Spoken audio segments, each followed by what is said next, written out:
أهلا بيكم في ملخص أسبوع الكرة. أسبوع ولا كأنه فيلم أكشن. الأهلي ورمضان صبحي. مفاجأة الأسبوع السارة. الأهلي بنفسه أعلن إنه هيشارك في فريق الدفاع عن رمضان صبحي.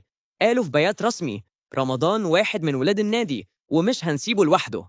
فشادي البرقوقي من الأهلي دخل مع المحامين، وعبد الله شحاتة كمان هيساند في قضية المنشطات.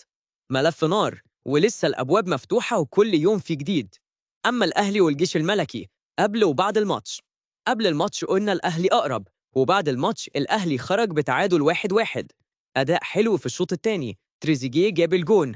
بس لسه في شغل كتير دفاعيا، ولازم شخصية الأهلي تبان أكتر جوه ملعبه. تمويل ملعب الأهلي خطوة تاريخية. الأهلي بيقفل أوراق التمويل الدولي لبناء الاستاد. تخيل، 4 مليار جنيه تمويل خارجي، خطوة ممكن تغير مستقبل النادي بشكل كامل.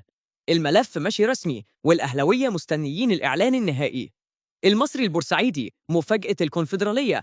المصري البورسعيدي ماشي نار، كسب كايزر تشيفز، كسب زيسكو، وتصدر المجموعة ب6 نقاط. أداء ثابت، فرقة منظمة، ومدرب عارف هو بيعمل إيه.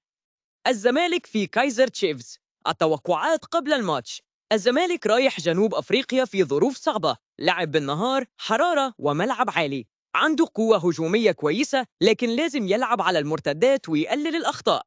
ليفربول انهيار كامل. نروح للدوري الإنجليزي. ليفربول بينهار حرفياً، خسارة ورا خسارة. الدوري ضاع، ودوري الأبطال وضعهم صعب، والفرقة تايهة.